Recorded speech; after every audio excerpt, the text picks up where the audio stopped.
శుక్లాంబరధరం విష్ణుం శశివర్ణం చతుర్భుజం ప్రసన్నవదనం ధ్యాయేత్ సర్వవిఘ్నోపశాంతయే అగజానన పద్మార్కం గజానన మహార్నిశం అనేకదంతం భక్తానాం ఏకదంతముపాస్మహే. ఓం గం గణపతయే నమః. ఓం శ్రీమాత్రే నమః. ఓం శ్రీ గురుభ్యో నమః. ఇప్పుడు మనం అక్టోబర్ 12th నుంచి 18th అక్టోబర్ వరకు 2025 వరకు కూడా ఈ వారం రోజులు గ్రహాల యొక్క ప్రభావం ఎలా ఉండబోతుంది 12 రాశుల మీద తెలుసుకుందాం. మకర రాశి వారికి ఈ వారం మొత్తం కూడా బాగుంది. ముఖ్యంగా రాహు ప్రభావం వలన కుటుంబంలో చిన్న చిన్న మనస్పర్ధలు, కలతలు, ఇబ్బంది కలిగిస్తాడు. కానీ ఆ రాహుకే గురు దృష్టి ఉండడం వలన ధనప్రాప్తి కలిగించడం కాకుండా కుటుంబంలో వృద్ధి కూడా కలిగిస్తూ ఉంటాడు.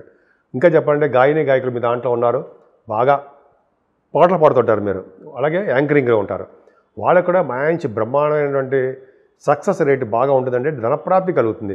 షార్ట్ జర్నీ చేసేస్తుంటారు. ముఖ్యంగా మీరు నీటి మీద ప్రయాణం చేయడానికి అవకాశాలు ఉన్నాయి. నీటి మీద ప్రయాణం చేసేటప్పుడు కొద్దిగా జాగ్రత్తగా ఉండండి. అందరికీ కాదని మీరు చేస్తారు. షార్ట్ జర్నీ చేసేటప్పుడు, దగ్గర ప్రాంత ప్రయాణాలు చేసేటప్పుడు కొంతమందికి వాళ్ళ జాతకాల రీత్యా అవకాశం వస్తుంది, చేస్తారు. కొద్దిగా జాగ్రత్తగా ఉండండి. గబుక్కొని నీటిలో కొద్దిగా కాలు పెట్టడం చేయకండి, జాగ్రత్తగా ఉండండి. కానీ మీ చదువు పట్ల ఏమాత్రం ఇబ్బంది ఉండదు, చక్కటి చదువుకుంటారు. ముఖ్యంగా మీ తల్లిగారికి ఆరోగ్యం బాగుంటుంది. అంతేకాకుండా రైతులు కూడా పంటలో నష్టం రాకుండా హ్యాపీగా బ్రహ్మాండంగా ఉండడానికి అవకాశం ఉంటుంది. ధనప్రాప్తి కలుగుతుంది వాళ్ళకి. అంతేకా మీకు వాహనాలు కానీ, ముఖ్యంగా కుజుడు చూస్తున్నాడు కాబట్టి భూములు కానీ, అపార్ట్మెంట్లు కానీ కొనుక్కుంటారు. ఆల్రెడీ మీకు ఉన్నాయి కదా, ఇంకెన్ని కొనుక్కుంటాం అంటారు కదా. అపార్ట్మెంట్లు నాలంటాడు అనమాట చెప్పేది. వాళ్ళు అంటారు నాలంటాడంటే జనరల్గా కొనుక్కుంటాము అని చెప్తూ ఉంటాం. సరే, అది పక్క పెడితే ఉన్న అపార్ట్మెంట్ ఉందనుకోండి, చెప్తున్నా అసలు జనరల్గా కొంతమంది కొనుక్కుంటారని చెప్తున్నా. అంతేకాకుండా సంగీతం అంటే మీకు బాగా ఇష్టం, అందుకని మీరు అద్భుతంగా ఉండడానికి అవకాశాలు ఉన్నాయి.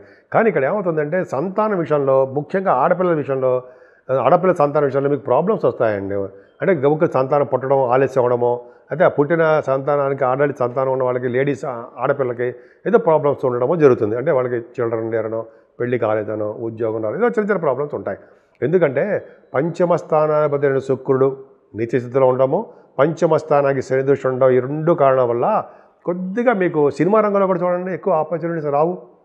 సినిమా రంగంలో, కళారంగంలో మీకు ఏమీ ఏదో ఎక్కడ వేసామంటే అక్కడే ఉన్నాం అంటారు మీరు. అలాగేమీ అంత అద్భుతంగా బ్రహ్మాండంగా స్పీడ్గా బ్రహ్మాండంగా ఉంటామని అనలేరు. శుక్రుడు బాలేదు కాబట్టి ఏంటంటే ఆరోగ్యంగా మాత్రం ఉంటారు. ఆరోగ్యంగా ఉండడము, సేవకాజనం ఉండడము, ఎటువంటి శత్రు భయాలు లేకుండా, రుణాలు సౌకర్యం కలుగుతూ, శత్రువులు కూడా మిత్రులు కలుగుతూ హాయిగా ప్రశాంతంగా ఉంటారు. ఎటువంటి న్యాయపరమైన ప్రాబ్లమ్స్ వచ్చినా మీరు గెలుస్తారు. వివాహాది వేడుకలు చాలా బాగా జరుగుతాయి.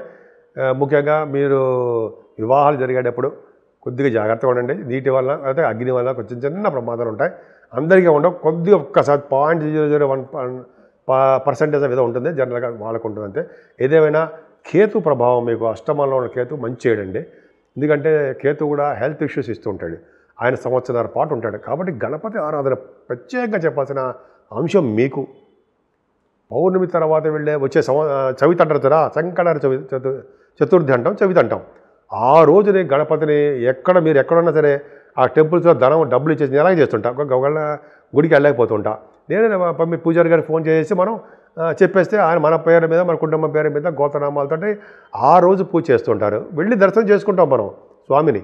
సో అలా చేయడం వల్ల కూడా దోషం పరిహారం అవుతుందండి.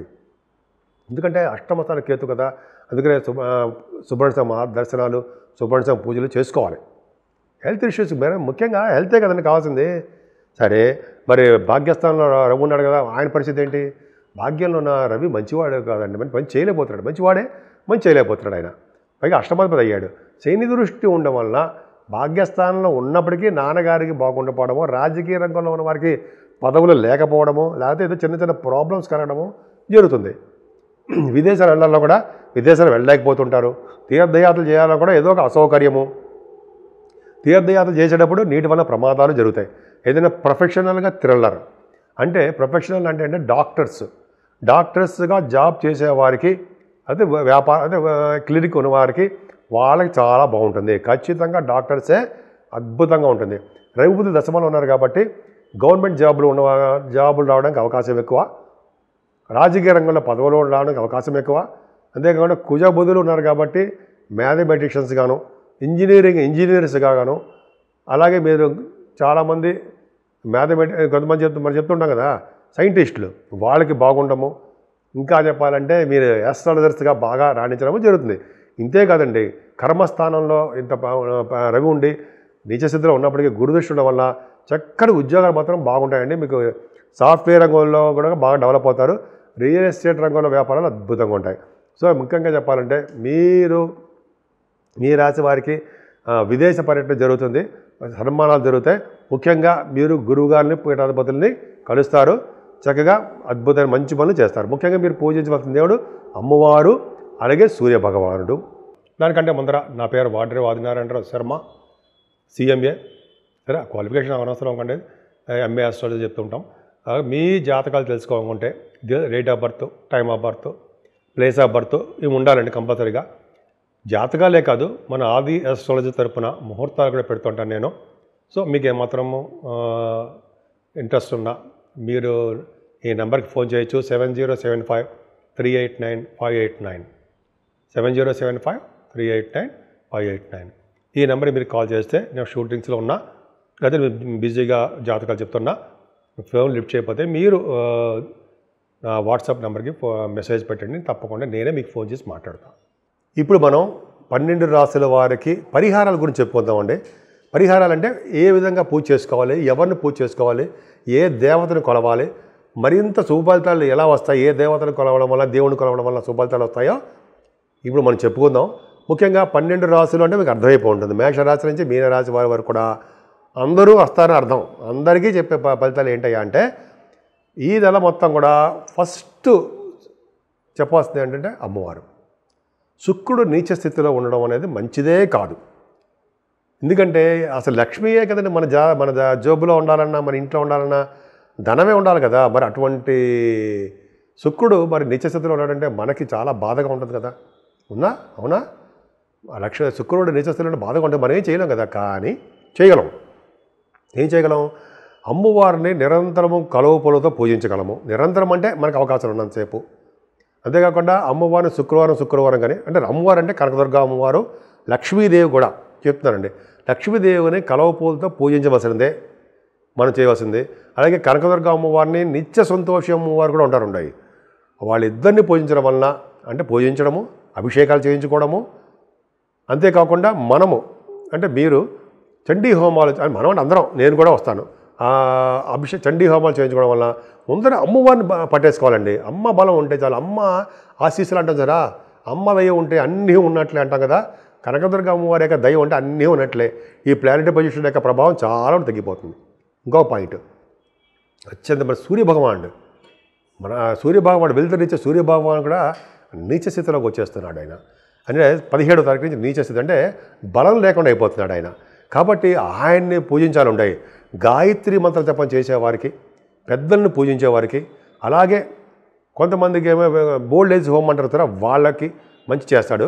ముఖ్యంగా సూర్య భగవాను ఎర్రని పుష్పాలతోటి అర్ఘ్యం ఇవ్వడం వలన నీరుని, అంతేకాకుండా ఆదిత్య వ్రతం చేయడం వలన, యోగాసనం వేయడం వలన, అలాగే సూర్య నమస్కారాలు చేయడం వలన కూడా సూర్య భగవానుడు మనకి కనికరిస్తాడు. అందుకనే కదా అంటారు కదండి, సూర్య భగవాన్ నమస్కార ప్రియుడు, ఆరోగ్య ప్రదాత, ఐశ్వర్య ప్రదాత అంటాం కదా. సో సూర్య భగవాన్ నమస్కారాలు కూడా చేసుకోవాలి. సో అమ్మవారు అంటే కనకదుర్గ అమ్మవారు, సూర్య భగవానుడు. తర్వాత 18వ తారీఖుని ధనత్రయోదశి వస్తుంది. ధనత్రయోదశి అంటే ఖచ్చితంగా లక్ష్మీ అమ్మవారిని పూజించాల్సిందే. కలువ పువ్వులతోనూ తెల్లని పుష్పాలతోనూ అమ్మవారిని పూజించడం వలన స్థిరమైన లక్ష్మి మన ఇంట్లో ఉంటుంది అంట చెప్పుకుంటాం. శనివారం పూట అది, పైగా శనివారం పూట కూడా శని త్రయోదశి వస్తుంది 18వ తారీఖునే. సో 18వ తారీఖు త్రయోదశి ఉండడం వలన మనం శనీశ్వరుని ఉన్న దోషాలు పోగొట్టుకోవాలంటే ఖచ్చితంగా స్వామివారిని పూజించాల్సిందే.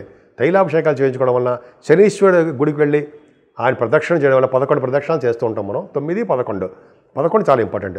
అంత మాత్రం మీరు కాళ్ళు కడిగేసుకోవాలి, గుళ్ళు ఇంటికి రావాలి, దేవుని చూడాలి, ఏం లేదండి. మా గురువుగారు కూడా చెప్తుంటారు, అంటే ఆ గుడి సంప్రదాయం అలా ఉంటే పూజలు చెప్తే కాళ్ళు కడుక్కోవచ్చు. ఎక్కడక్కడ పురాణాల్లో కూడా ఎక్కడ చెప్పలేదు, మా గురువుగారు కూడా చెప్తుంటారు కాళ్ళు కడుక్కోవాలని. నవగ్రహాలే చూడాలి ఫస్ట్, తర్వాత శివదర్శనం చేసుకోవాలి. తర్వాత ఈశాన్యంలో ఉంటారు ఆయన. సో వీళ్ళందరూ కూడా శనీశ్వరుడు పూజ చేసుకోవడం వల్ల మీకు చక్కటి ఫలితాలు ఉంటాయి. సో అలా అంతేకాకుండా ఈశ్వరుడిని, వెంకటేశ్వర స్వామిని కూడా పూజలు చేసుకోవడం మంచిది. సో ఈ విధంగా మీకు ఏ దేవుడు ఇష్టం ఉంటారో ఆ దేవుడు పూజ చేయండి. కానీ కనకదుర్గ అమ్మవారిని, సూర్యభగవాన్ ఆరాధన మొత్తం ఖచ్చితంగా మనం చేసుకుంటే అత్యంత శుభ ఫలితాలు ఉండి తీరుతాయి. సో మీ అందరికీ సర్వ సుఖాలు కలగాలని, సంపూర్ణమైన ఆయుర్దాయం, ఆరోగ్యవంతులుగా ఉండాలని నేను మనస్ఫూర్తిగా కోరుకుంటున్నాను.